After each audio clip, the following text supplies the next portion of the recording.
Hallo, herzlich willkommen zu Fundamental. Die Bibel ist wahrer, als du denkst. Wir sind dabei in den Sprüchen. Die Sprüche des Salomo, das ist die zweite Folge hier. Und heute werden wir im ersten Kapitel die Verse 8 bis 19 angucken. Super spannend. Heute geht es um ein Thema, was bestimmt am Anfang einiges auslösen wird, nämlich die Weisheit der Eltern und aber auch der Umgang mit Freunden. Und welche Freunde hast du und wie prägen sie deine Entscheidungen und damit auch dein gesamtes Leben? Wir fangen an, indem wir diesen Text erstmal lesen. Ich denke mal, du solltest jetzt einfach mal diese Verse 8 bis 19 lesen und dann sehen wir uns danach wieder zur Auslegung.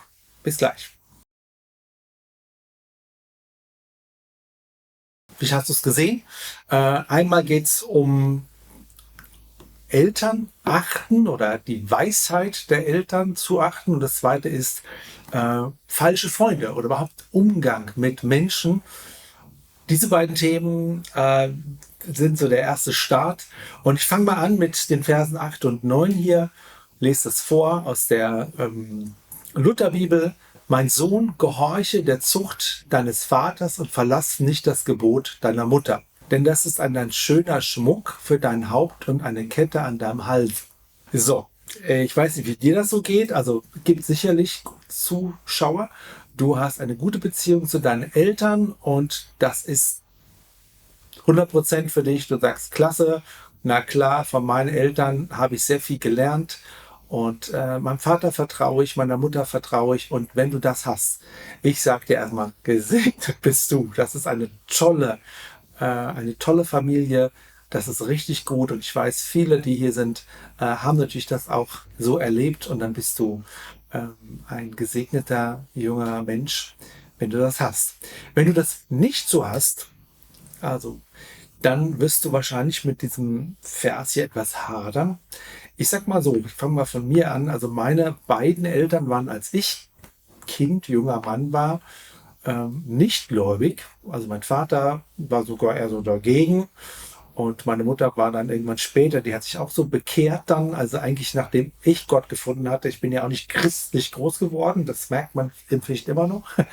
Ähm, und mein Vater hat natürlich viele Sachen für richtig gefunden, die sag ich mal, mein Leben nicht gut geprägt haben. Also bei uns waren es Sprüche von, habe ich beim letzten Video gesagt, also Geld regiert die Welt. Und der zweite Spruch war, wir haben es nicht vom Verschenken, sondern vom Behalten. Und ich weiß, es hat mich geprägt. Natürlich, wenn du das als Kind hörst, dann macht das was mit dir. Und auch meine Mutter war, ich sag mal, ist eine Menschen zugewandte Person schon, aber auch ängstlich und auch natürlich mit ihrer eigenen Geschichte, die sie mitgenommen hat. Von mangelnder Annahme, Kriege. Meine beiden Eltern haben den Zweiten Weltkrieg miterlebt, mein Vater als Flüchtling. Also es waren furchtbare Sachen, die sie erlebt haben. Das hat die natürlich geprägt. Im Sinne von Einschätzung von Menschen, würde ich sagen, waren beide meine Eltern, also mein Vater ist schon tot, meine Mutter ist alt und lebt aber noch, sehr negativ. Also Menschen vertraut man erstmal nicht und man erzählt auch nichts weiter. So, lange Rede. Ich will das so erzählen, dass du so ein Gefühl kriegst, wo ich so herkomme. Und trotzdem, und das ist vielleicht jetzt hier gerade auch der Punkt, und trotzdem würde ich sagen, haben meine Eltern oft recht gehabt. Also gerade als ich jung war, war ich natürlich auch, und das immer noch ein Stück weit, bin auch stolz drauf, ein bisschen naiv. Naiv heißt, ich will erstmal das Positive von Menschen annehmen. Ich will erstmal glauben, dass der mir gegenübersteht, sitzt, nicht unbedingt mein Schlechtestes im Sinn hat. Ich kann mich an eine Situation erinnern, das war, als mein Vater gestorben ist und wir die Wohnung leer räumen mussten. Und ich hatte dann irgendwie, ist man total im Stress, das ist ja auch ganz furchtbar, alles ist irgendwie ganz angespannt und man ist auch traurig und alles. Und da kamen Leute, die hatten dann angeboten, so eine Wohnungsauflösung. Und meine Mutter sagte so, die kommen mir nicht ins Haus. Und ich habe mich dann aber durchgesetzt, weil ich die Wohnung ausräumen wollte. Und die haben natürlich dann Sachen geklaut. Was kam dann nachher raus? Und meine Mutter hatte recht, muss ich auch zugeben. Sie hatte recht mit ihrer Einschätzung, dass diese Menschen nicht vertrauenswürdig waren. Und ich musste das dann lernen. Das war jetzt nicht so dramatisch. Beim Grunde habe ich gemerkt, na, sie hat schon recht. Und sie hatte immer wieder auch mal recht, obwohl mir das nicht passte. Aber Eltern sind eben nun mal ganz simpel Eltern. Deswegen heißen sie auch Eltern. Weiß ich nicht genau. Heute bin ich selber älter und schaue zurück auf junge Menschen. Und das geht dir, wenn du älter bist, mal ganz simpel. Du musst kein Prophet sein, um zu sehen, dass bestimmte Dinge einfach nicht funktionieren. Das ist einfach, indem du es schon 10-mal gesehen hast, dann weißt du, dass das nicht funktioniert, was vielleicht der junge Freund hier vorhat. Man kann sich täuschen, aber deswegen ermutige ich dich, selbst wenn du keine gute Beziehung hast zu deinen Eltern, selbst wenn deine Eltern vielleicht keine Christen sind, sie haben eine Lebenserfahrung. Und das ist das, was der Text hier sagt. Verwirf nicht die Weisung deiner Eltern. Sohn, du bist alt genug, du kannst das selber einschätzen, was du davon nimmst und was du davon nicht nimmst. Aber höre zu und lass das in dein Herz fallen. Das ist hier der erste Spruch der Weisheit. Ich rate dir das ganz genauso. Eltern können gut sein. Wenn du keine Eltern hast, frag andere ältere Leute. Die haben auch Ahnung. So, dann kannst du ganz viel an Fehlern dir sparen. So, jetzt kommen wir zum Hauptpunkt aber. Und zwar, das ist eigentlich so der Umgang, den man hat. Wer ist um dich herum? Es fängt hier an im Vers 10. Mein Sohn, wenn dich die bösen Buben locken, so folge ihnen nicht. Oder im anderen Elberfelder heißt es, wenn dich die Sünder locken. Wenn sie sagen, geh mit uns, wir wollen auf Blut lauern und den Unschuldigen nachstellen ohne Grund. Wir wollen sie verschlingen wie das Totenreich die Lebendigen und die Frommen sollen sein wie die, welche hinunter in die Grube fahren. Ja. Erste Erkenntnis ist vielleicht, das Böse kommt zu dir. Du musst es nicht suchen. Menschen, die dich benutzen wollen, kommen an deine Tür. Im Internet, im realen Leben, in deiner Arbeit, hast du das schon gemerkt. Böse Menschen finden einen Weg in deine Nähe. Die sind erstmal nicht unbedingt notwendigerweise böse. Also hier sagen die sogar, hey, wir sind eine tolle Truppe und wir suchen hier gemeinsam etwas aufzubauen. Wir machen hier Kohle und wir bringen Leute um die Ecke. Das ist erstmal kommt das zu dir. Das ist vielleicht gut zu realisieren. Und dein Job, das ist, was dieser Text im Vers 9 hier sagt, folge ihnen nicht. Ganz simpel. Wenn du merkst, die sind Menschen, die nicht den Herrn fürchten, einen schlechten Charakter haben, dann folge ihnen nicht. Warum ist das? Ja klar, würdest du sofort sagen, ja klar. Ich weiß es, wie oft in unserer Gemeinde damals, ich war 18 Jahre Pastor einer Ortsgemeinde oder von mehreren.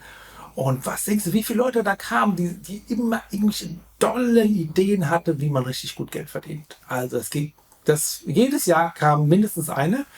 Und jedes Jahr habe ich gesagt, Leute, das ist keine gute Idee. Und jedes Jahr haben Leute mitgemacht und es haben jedes Jahr oder immer wieder viel Geld verloren. Und hinterher waren dann die Gesichter lang. Irgendwelche Investitionen, ich weiß nicht wo, will das gar nicht so eingehen, aber die kommen rein. Und so ist es auch in deinem Leben. Also das sind immer zwei Dinge, die damit verbunden werden. Einmal schnell viel Geld machen und das zweite, zu einer Gruppe zu gehören, die irgendwie den Durchblick hat, einflussreich ist, vielleicht auch eben mächtig, hier in dem Sinne, was hier jetzt auch steht, also mal auch gewalttätig, aber die bewegen was und das macht auch irgendwas her. Also es ist nicht irgendwie der Schachclub von nebenan, der irgendwie so nichts auf die Reihe kriegt, sondern es sind irgendwie Typen, die erzählen Geschichten, da schlagst du mit den Ohren, denkst so, wow, also das ist ja richtig cool, die treffen Leute, die machen Sachen. Okay, fangen wir mal an mit dem Bösen. Das ist ja hier, da geht es ja drum. Vers 18 und 19. Sie aber lauern ihrem eigenen Blut auf und trachten einander nach dem Leben. So geht es allen, die nach ungerechtem Gewinn trachten. Er nimmt ihnen das Leben. Das ist eine ziemlich harte Aussage. Aber vielleicht können wir erstmal so uns vorstellen, wenn du eine Gruppe triffst oder das ist ja oft nicht Menschen heutzutage, manchmal ist das auf der Straße, manchmal vielleicht in deiner Schule oder wo du wohnst, real, also nicht digital. Aber oft ist das ja auch im Internet. Also irgendwelche Versprechungen von Leuten, die dir weismachen, Mensch, wenn du bei mir mitmachst, da kannst du nur gewinnen. Also ich bin Millionär geworden, das ist ja ständig irgendwie, ne? Und wenn du diese 5 einfachen Schritte befolgst, dann bist du auch Millionär. Das ist ja nicht Quatsch. Also das muss man nur wissen. Das ist natürlich Quatsch. Und trotzdem glauben das Leute. Ne? Also wenn jemand ein Millionär, Multimillionär, was auch immer was geworden ist, musst du dich mal fragen, warum hat der ein Interesse, dass du das auch wirst? Der hat gar kein Interesse daran. Sein Interesse ist, dass er von dir noch Geld kriegt, damit er reicher wird. Also diesen wohlgesonnenen Kriminellen, den gibt es nicht. Also ich habe früher immer so Räuber Hotzenplotz gehört, der war natürlich nicht wirklich böse, aber im Grunde damals als Kind, Räuber Hotzenplotz war böse. Und Räuber Hotzenplotz ist immer allein. Und auch, wenn du so Filme guckst, so Ocean's 11, ne, so lauter coole Typen, mit Clooney, George Clooney. Ja, aber alle Frauen finden ihn ja hübsch. Okay. Was sind das für Typen? Die sind immer allein. Die kämpfen allein, die arbeiten allein, die schließen nicht nur zusammen, wenn sie irgendwas machen wollen. Und letztendlich sind sie alle, misstrauen sie sich. Aus gutem Grund, weil man sich misstrauen sollte. Also wenn eine Gruppe im Internet oder in realem Leben auf dich zukommt, die Einfluss hat, dann kannst du dich fragen, warum wollen die dich? Also nicht, dass du schlecht bist, aber wenn die erfolgreich sind, wenn die tatkräftig sind, wenn die einflussreich sind und du bist es nicht, gibt es nur einen Grund, warum die dich wollen. Kanonenfutter. Also, und das ist das, was hier steht in Vers 18. Sie trachten einander nach dem Leben. Denn das Böse ist nicht freundlich untereinander. Böse Menschen sind nicht herzliche Freunde, die gegeneinander tolle Sachen machen, sich zum Geburtstag gratulieren, füreinander beten und einstehen und sich gegenseitig helfen, weil sie so nett sind. Nein, sie tun das nur, wenn sie berechnen, dass es ihnen einen Vorteil bringt. Und solange du ihnen einen Vorteil bringst, normalerweise ist das entweder Kontakte oder Geld, dann bist du in dieser Gruppe gelitten. Aber wenn es bergab geht, dann bist du dran. So, das ist nicht das erste Mal. Und das merkst du, an dem du spürst normalerweise, wenn du mit Menschen zu tun hast, wie reagieren die denn und wie sprechen sie, über was sprechen sie. Und du merkst das, ob es ein guter Umgang ist oder nicht. Das ist das, was der Text hier erstmal sagt. Sei wachsam und halte dich von bösen Menschen fern. Und ja, mal ganz simpel. Denn dieser Umgang färbt ab. Es ist eine Lüge, dass du glaubst, dass du dir selber einredest, dass du Menschen benutzen kannst, dass du schlauer wärst als sie und dass das, was das Böse ist, dass du das abschütteln könntest und nur, sag ich mal, das Gute nehmen könntest. Nämlich das Gute wäre ja der schnelle Gewinn.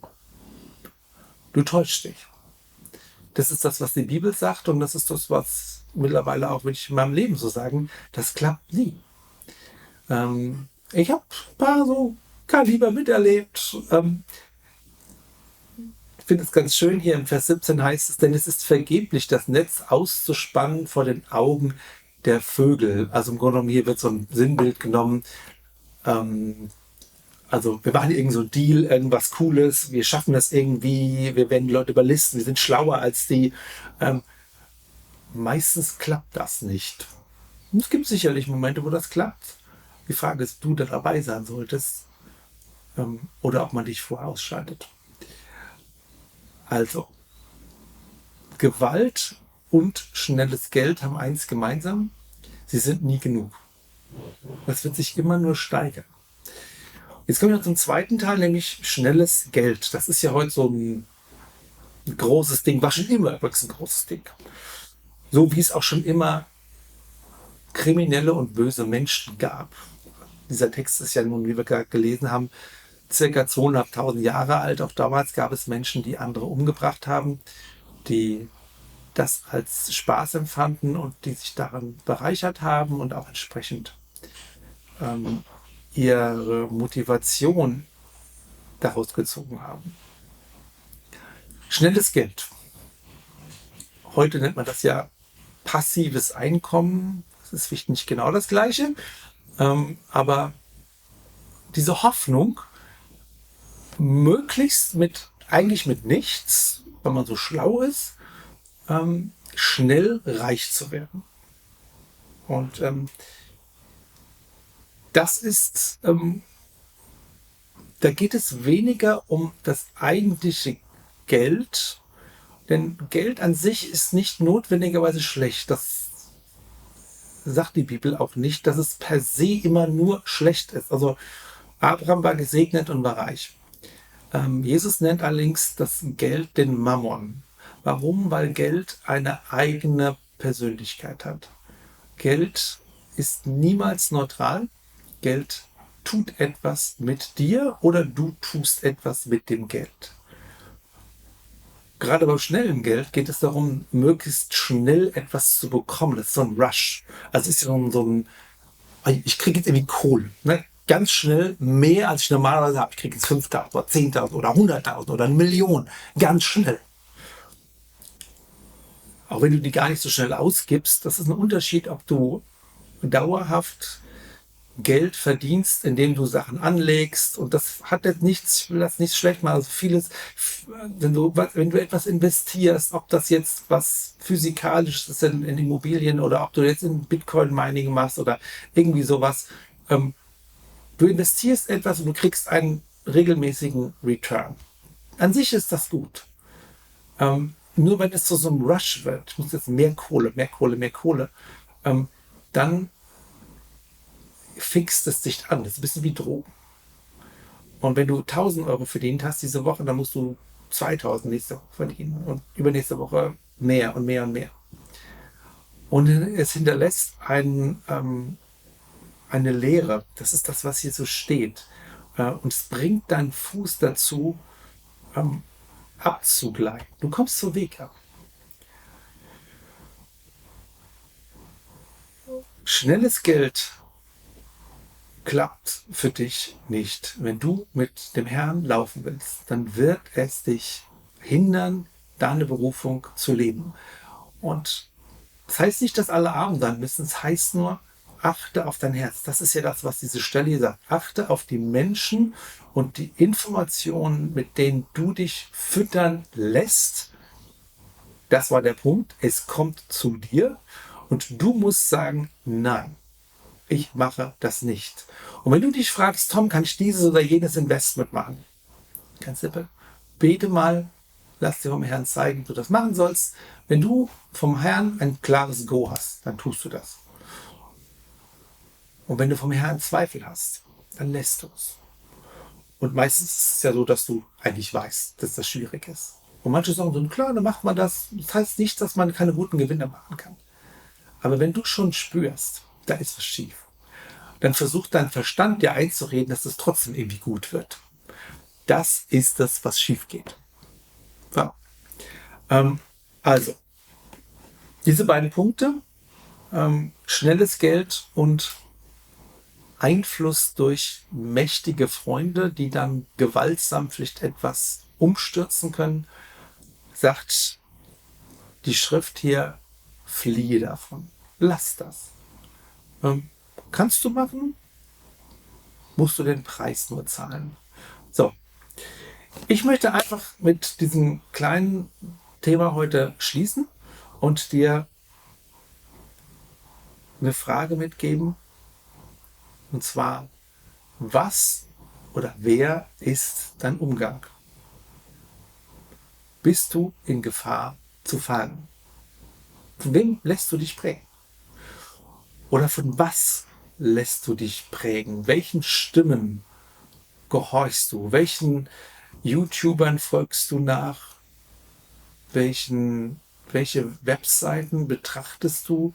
Welche Botschaft wird dort vermittelt? Wird dadurch in dir die Furcht Gottes größer oder nimmt sie ab? Wachsen dadurch die Früchte des Geistes, Liebe, Friede, Freundlichkeit, Sanftmut, Güte, Treue? Wächst das dadurch?